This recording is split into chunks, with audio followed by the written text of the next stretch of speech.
All right, so now we are recording. Okay, good. The issue at stake is how do we judge an author's style and what tools would we use to go about it? It actually is a pretty involved question. You mentioned that you could look at how many times he uses pos plus a noun versus pos plus the article plus noun. That's certainly one appropriate way to look at it.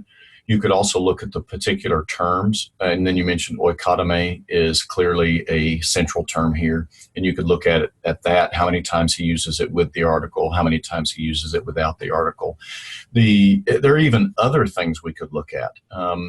For this particular assignment, my standards for evaluating that, frankly, will be a little bit low, primarily because it's the first time you've ever really thought about that kind of question. So as long as you've made some attempt to look at the question, I will be happy. You mentioned, for example, that he uses pasa oikotomai more times than he uses pasa plus the article plus oikotomai, or the noun, I guess, speaking more generally. Yeah. And so what I'd be very happy to see is that you did that search in Logos, that you had some data, the number of verses where it occurs, for example, and then you make a preliminary judgment. Based solely on that piece of data, you could say that pasa plus the noun, the anarthrous reading, is more likely to be original because Paul uses that more frequently.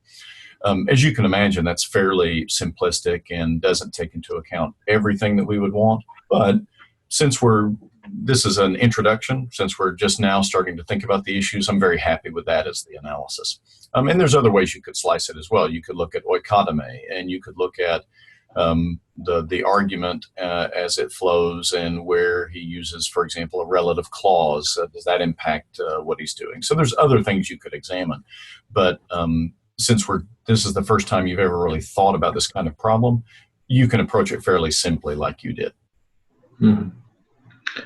I was also not very sure about what to do with exegetical significance, because I couldn't do a realistic translation with the article versus without the article, how that would change, because it seemed that the natural translation that's in our English versions, like the whole building versus every building, but I don't see the article as being very determinant of how to translate the passage. Yeah, let me go over to a Word document, and I'll write a couple of things out. Hopefully that will make that a little clearer. Let me share a different part of my screen with you.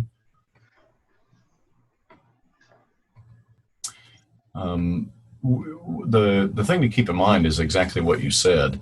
There's a basic contour of the way pos works. And so as a general rule, if you have pos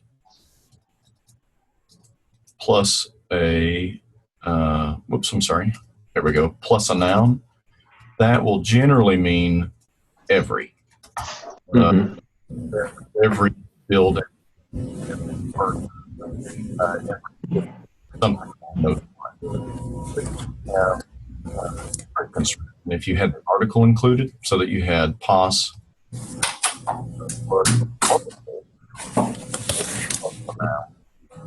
that would mean, as a rule, the whole entity, the whole building, the whole city, etc. Now, that's not hard and fast. There are places in the Bible, for example, where we have pos plus a noun, and the only clear interpretation would be to interpret it as the whole thing, the whole, whatever the case may be. But more often than not, this rule that I'm displaying is what most people will understand how pos functions. So the best way to phrase the exegetical difference would be pos plus oikotomai means every building, and then pos plus he plus oikotomai means the whole building. So it's a difference in emphasis upon the individual constituent parts versus the whole entity. There is some debate about this. If you were to go to any of the technical commentaries, you would see that many people argue that this construction, pos plus the noun, can actually mean whole based upon the contextual argument. But based upon the grammatical argument, this is the way to understand the difference. So this would be the significance you ought to bring out, both in the conclusion, in the introduction, the difference between the meaning and the variance, and then in your conclusion, whichever one you choose, you would need to explain how that impacts the meaning. Mm-hmm. I got it. Okay, good. Okay, I see that Le Chang, you've joined us. Good to see you. We're just discussing different questions from the text critical paper. If you have a particular question about how to do the paper or some other aspect of the course, I'd be very happy to hear it. Yeah, I mean, my first question you already answered. Basically, just what difference does it make for the adding or missing the article? Okay. Good. Yeah. I have some other questions on the external evidence. Let's say right now we compare the external evidence of the earliest one and the best one, and so when you compare those, do we consider other evidence as well? Like there are a bunch of minuscules. Do we even consider those as, or we don't even consider that when we compare these two different readings? Yeah, let me talk that through very briefly. Let me go to this Word document to use as sort of a whiteboard and talk that through very quickly. Here we go. Let me delete this. Basically, when we examine external evidence, we've got three things that we're looking at, and this is something that we've talked about a fair bit in the videos. We talk about date and character, mm-hmm. and then we talk about the geographical distribution. I'm going to abbreviate just for time. And then we talk about genealogical solidarity. You don't want to ignore any of these categories of evidence. All of them are important. Mm-hmm. So that means that at some point you're going to have to discuss, for example, the date and character of the Byzantine witnesses, the late minuscules, versus the early majuscules, for example. So it's not that you won't discuss it, but as you know from reading, our textual theory, our reconstruction of the evidence favors the oldest evidence and the evidence that is of the best character. And so on that score, the Byzantine text generally is going to be minimized. So for example, let me go back over to the apparatus. Let me share a different screen with you very quickly. Here we go. What you'll notice here, this is the textual evidence for the problem that we're discussing from NA27. So it's slightly different from what you're going to read in NA28. And I mentioned this earlier, but this is an error. There's a font problem in my system. This should be Gothic M right here. So what you'll notice, though, is that part of the evidence for the text includes the Byzantine evidence. So you would want to mention that. That is something that's an important piece of data to consider. Here, we have good Alexandrian witnesses, and we've got basically the vast majority of late Byzantine minuscules that support this problem. So you don't want to ignore it, but when it comes to weighing the evidence, we're going to favor the earlier witnesses that are of better character, and that tends to be the Alexandrian text. I think that's an important clarification. One of the things that our method is designed to do is to help you weigh the evidence, but obviously we have a textual preference for Alexandrian, and we've tried to prove that in the readings that that's the better witnesses to consider. There are other textual theories like majority text theory or rigorous eclecticism, which we haven't discussed in full, that would weigh the evidence a little bit differently. So it's an important thing to keep in mind. Our method is designed to support our, or I should say, flow out of our theory of how the manuscripts played out. But if you put the history of the text together a little differently, you might end up with a slightly different theory, like a majority text theory or something like that. So it's just a caveat that we're giving you a particular presentation. If you go further in text criticism, you'll learn about some different theories and how they work. Okay, for this particular case, basically, because the earliest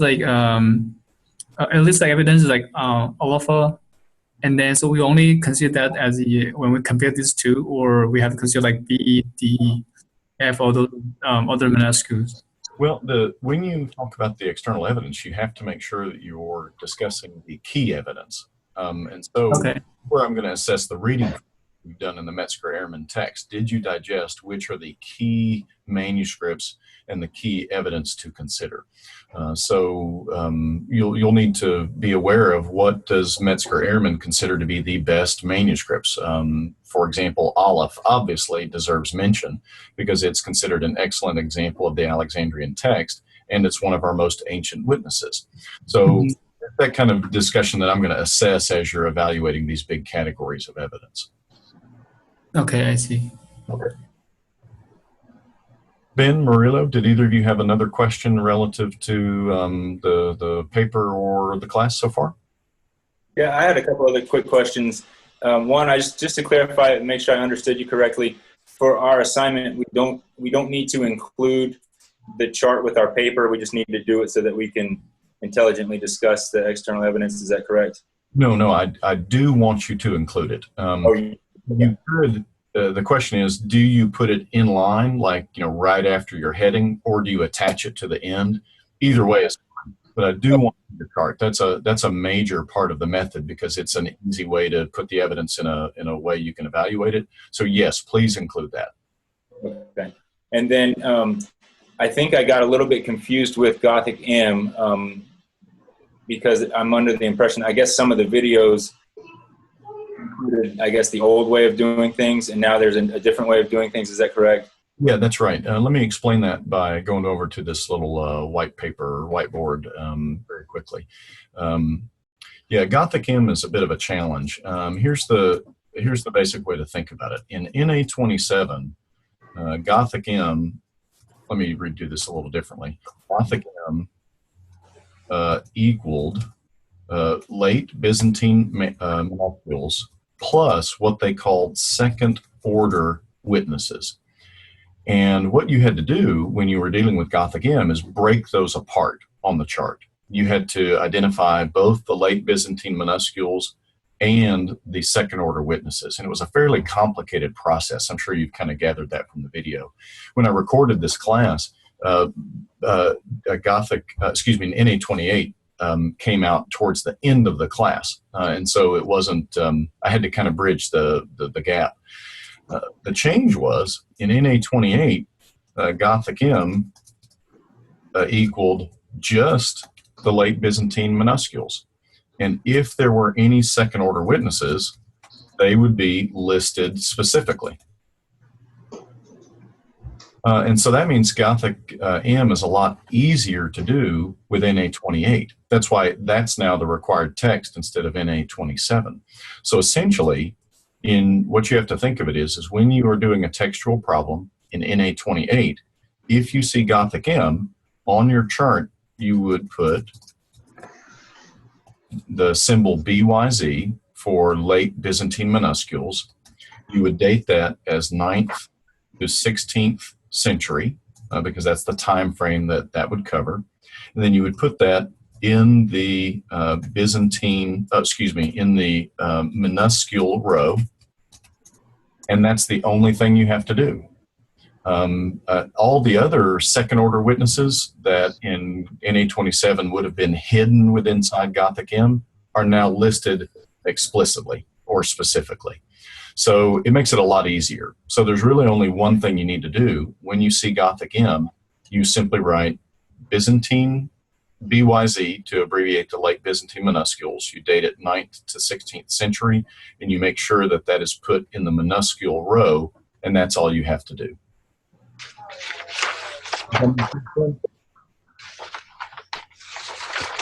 Another question I had on the uncials. I'm assuming that we're not supposed to break a word at the end of a row. Is that correct? No, you can actually do that either way. There are some manuscripts that break words in two, and then there are some that always end a line at the end of the word. So either way is fine. You can actually do either. The key thing is make sure that you are writing out your uncial script in a way that if you use your imagination, you can see an error occurring. So you can do that either way. Okay. Yeah, oh, sorry. Oh, good. Go ahead, Kang. For the legal problem, because there's only one letter involved, so I can imagine way too many different ways like people can introduce this extra letter. So to me, like internal evidence in terms of the intentional error is kind of still like guessing. So, Well, that's the key thing to keep in mind is when we ask you to write out the uncial script, the goal is not to prove that an error occurred, but to imagine a situation where one might have occurred. And so think about trying to arrange your text so that there are some similar shaped letters, either above or below. Again, it's not proof, but it's simply a learn how these kinds of errors might have occurred. It may be that you end up saying, I can't see that an error might have occurred. And that's perfectly legitimate for this problem. It's very difficult to see how, based upon the arrangement of the letters, an error might have occurred.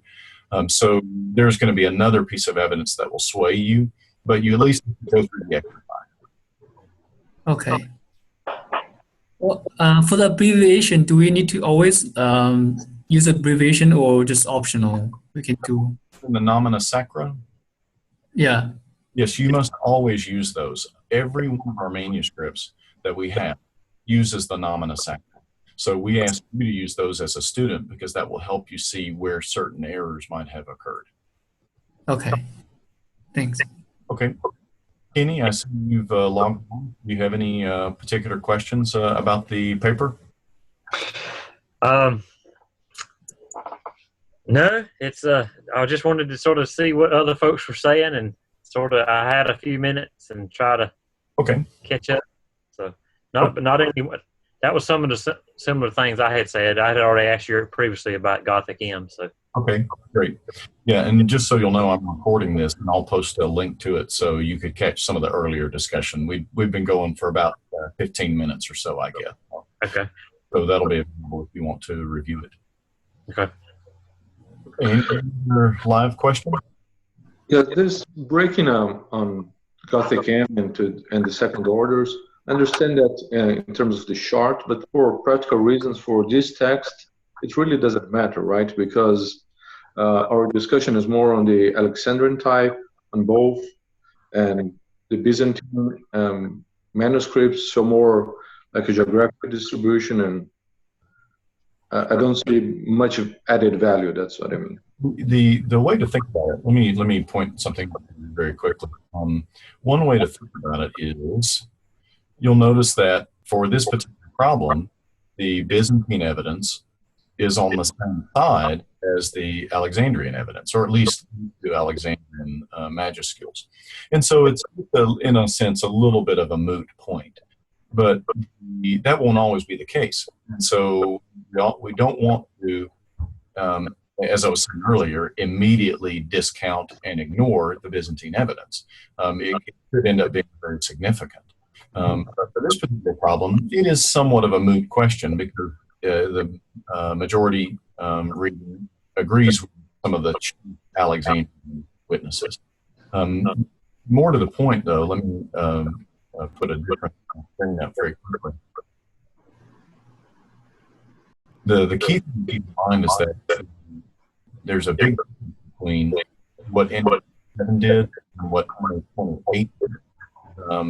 That's that. You no longer have to break a Gothic when you're using 20. That was an old method using NT20. I think I'm getting feedback. I'm going to somebody very hold on. Kenny, I think I'm getting a little feedback, so I'm just going to very quickly. Let's see if that corrected that. So that's the key thing, Murillo, to keep in mind is that when we were using NA27, you had to break it apart. You had to figure out what was hidden inside of Gothic M. We no longer have to do that because there were actually some very significant manuscripts that were included in the second order witnesses, but that distinction is no longer held. I was actually at the meeting at the Society of Biblical Literature when they announced NA28, its publication, and talked about some of its differences.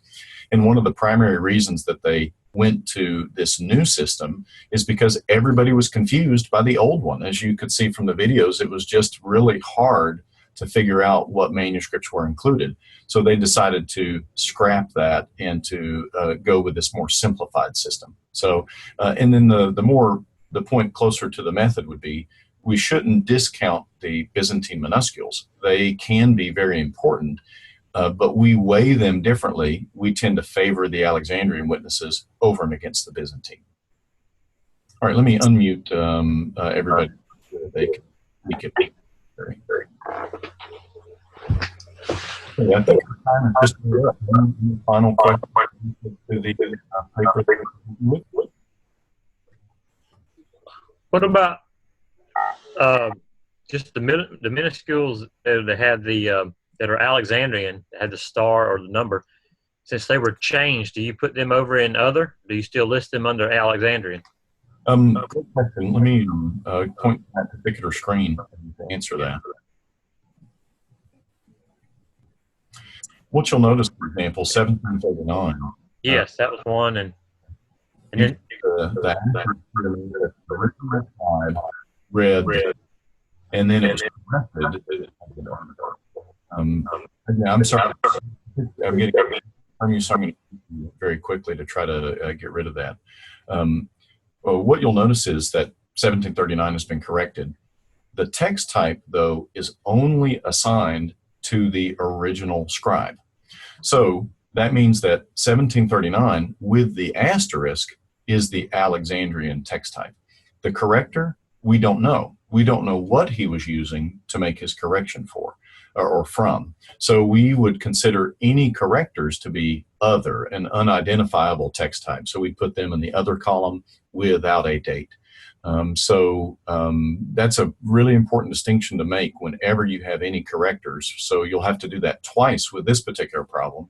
You have to be very careful about charting 1739 as a corrector, and then Aleph, the first corrector. You want to make sure you always put the correctors in the other column, and you only put the original scribe with the asterisk in the appropriate text type column. Okay, our is up. If any question, otherwise,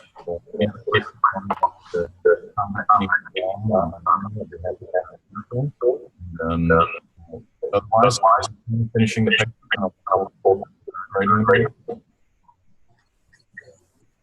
Okay. Okay.